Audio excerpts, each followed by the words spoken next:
and welcome to my channel, and if you're new, welcome to my new series, Makeup and True Crime Tuesdays with yours truly. My name is Suli, and today's case is a little disturbing. It's very graphic and very extreme, and I will be talking about some very disturbing details. So I just wanted to go ahead and add that disclaimer before we move on to the video, just in case. So with that being said, we can go ahead and get started.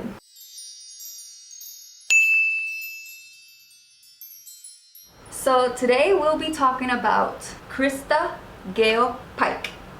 So Krista Pike was born on March 10th, 1976 in West Virginia. She was raised by her devoted Christian grandparents, and growing up she enjoyed playing around in her grandfather's slaughterhouse. Not a great place for a child to play if you ask me, but hey, times were different back then. Now, allegedly, it is said that Krista was actually abused when she was a child by her grandmother's friend, Ernest. The sad part of that is that if the alleged abuse is true, it could have possibly began when Krista was still in diapers. So by the time Krista had reached the age of 12, her grandmother had passed away.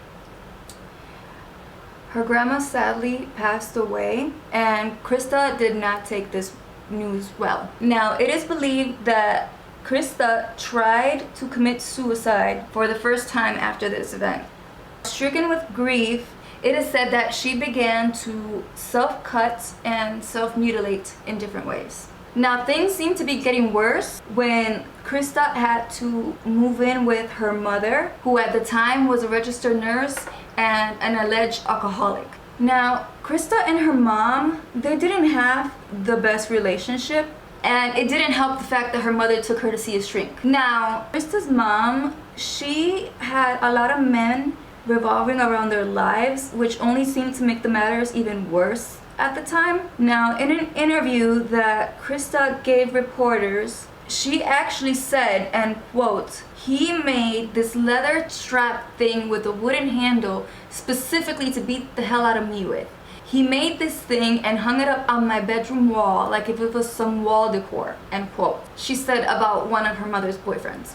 Now, all of this could have possibly influenced Krista's psyche, which may have led to her demonic shift in behavior. Now, by the time Krista was 18 years old, she was already a very troubled teen. She had gotten kicked out of school, and she had enrolled in the Job Corps program at the Knoxville campus of the University of Tennessee.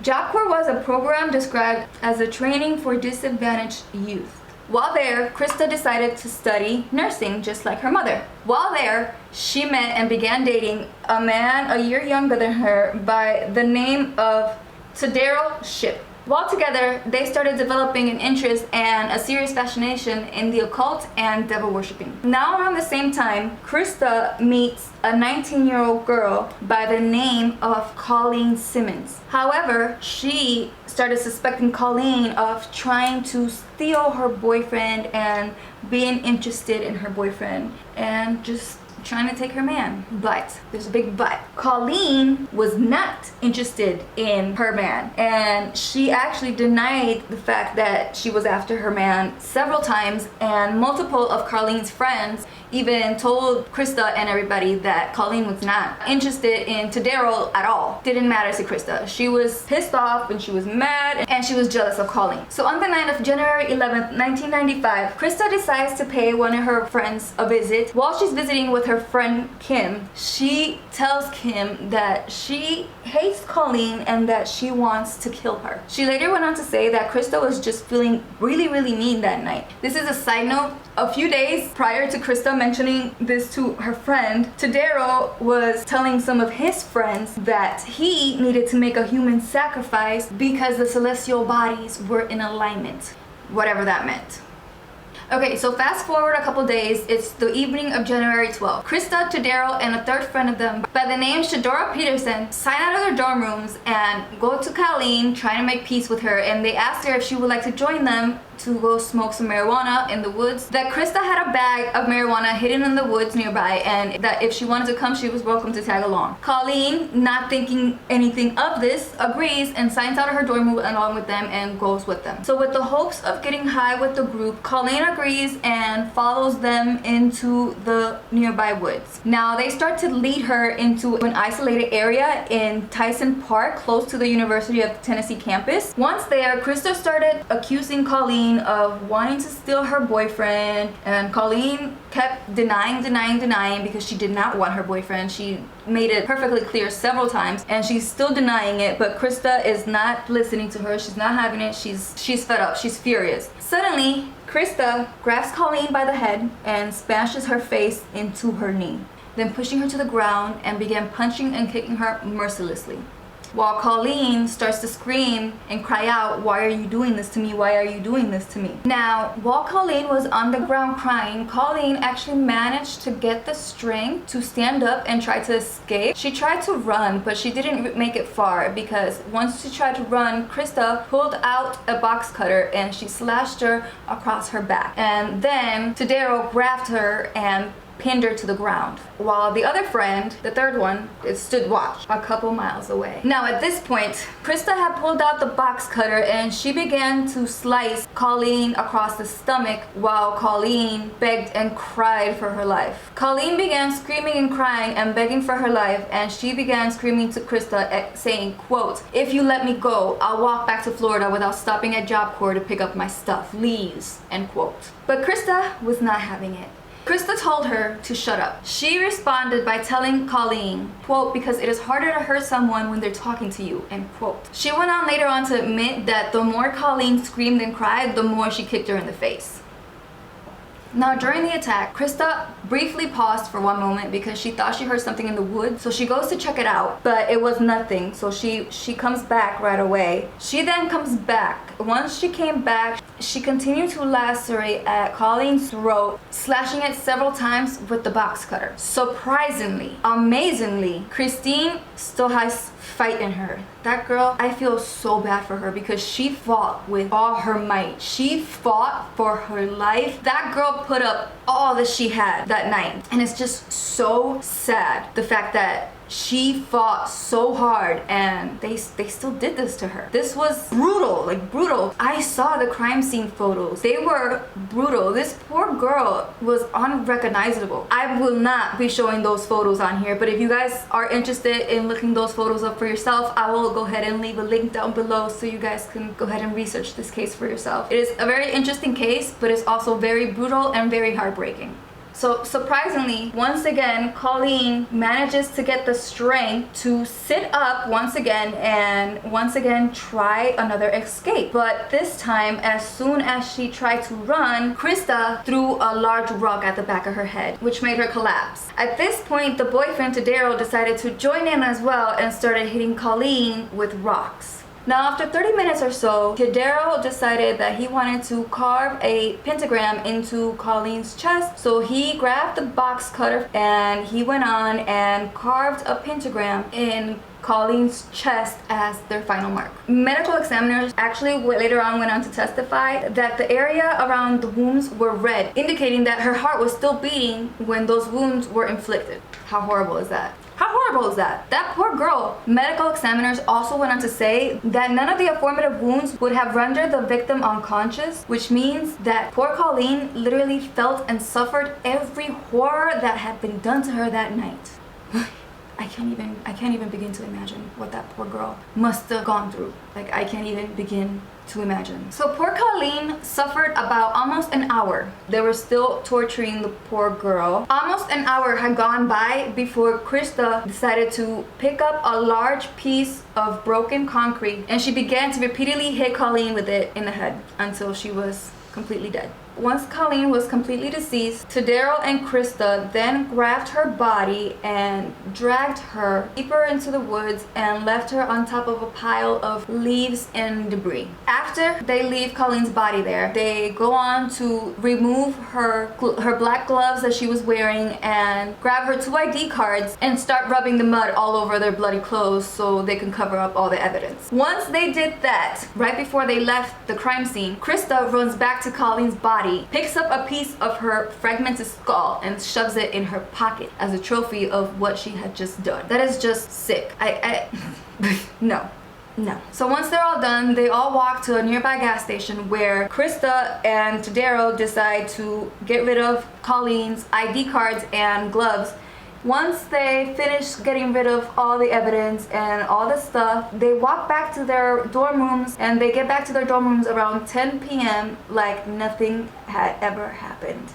Yep, just like that. But Krista was very, very careless after the murders. After she gets back to her dorm room, she goes to visit her friend Kim again. Once she gets to Kim's room, Kim later described her as not the same person. Like, she was not mean anymore. She was smiling and she was dancing and she was singing and dancing around the room like a small child excited about a new toy and couldn't wait to show it off. And then she goes and shows her friend the piece of skull and tells her everything she just did. This is a side note. Another reason why she took the piece of Colleen's skull is because allegedly Satanists believe that the body must be whole in order for the soul to be released. So by her taking a piece of Colleen's skull, allegedly her soul is trapped.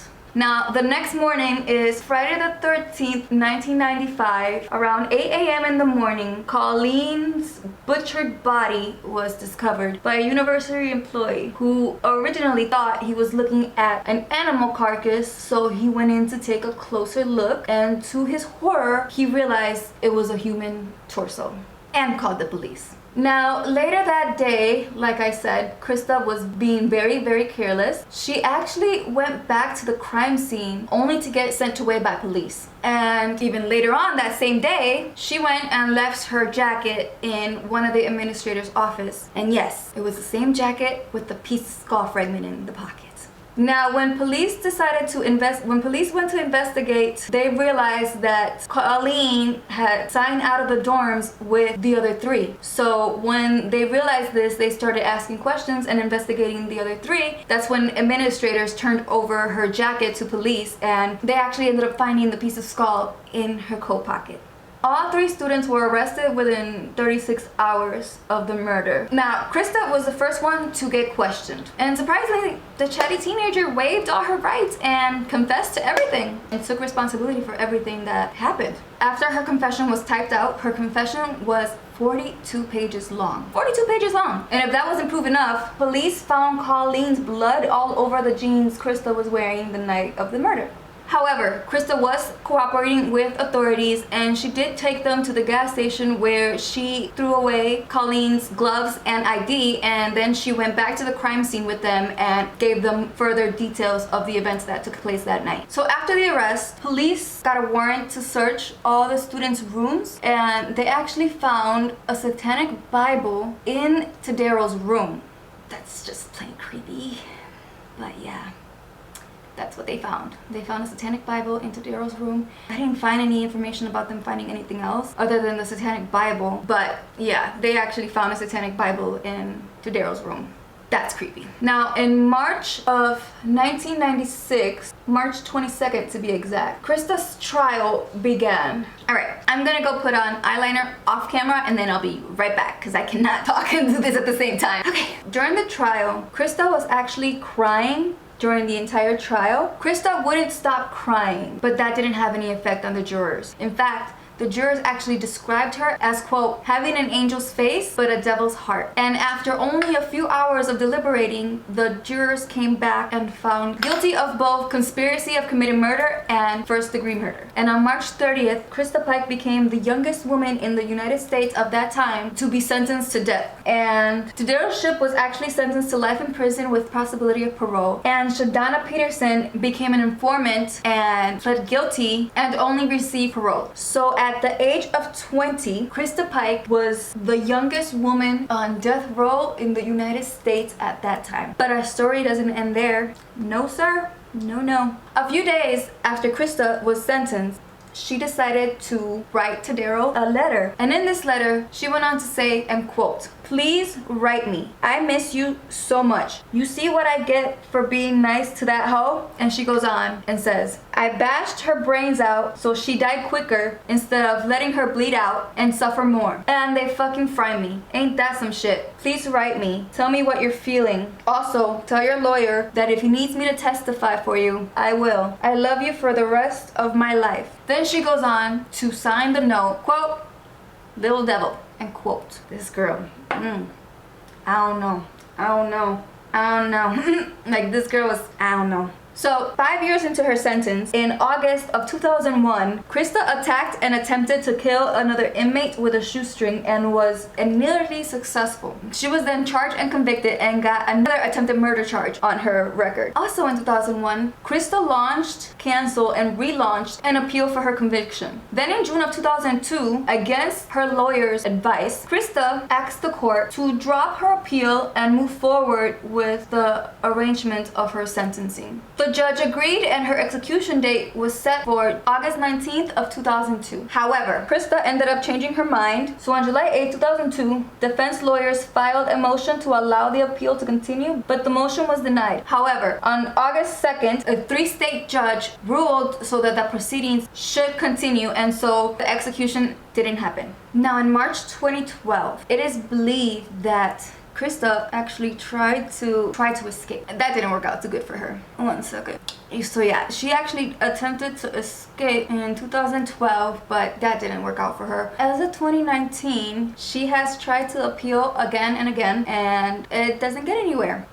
Krista Pike will remain in prison for the rest of her life. One day she will have her final meal. One day she will walk her final steps down that hallway. And one day she will have her final seat in that electric chair. But as of today, Krista Pike is in prison. She has given a few interviews to reporters where she talks about what she did, and she talks about how she knows that what she did was wrong and how she feels, but she claims that she doesn't deserve to die for the actions of 3 people. She says that she knows what she did was wrong, that she's not asking to be forgiven, but she doesn't deserve to die. As of 2019, Krista Pike still remains on death row. She has tried to appeal time and time again, but they just keep denying her over and over again. As for Colleen's family, I wasn't able to find any information on them. So with that being said, that brings us to the end of today's video. I hope you guys enjoyed today's video. Don't forget to like and subscribe. Be safe out there. And if you guys have any thoughts, go ahead and comment them down below. And if you guys have any suggestions of my next case, go ahead and comment that down below too. And I hope to see you guys all in my next video. Bye guys.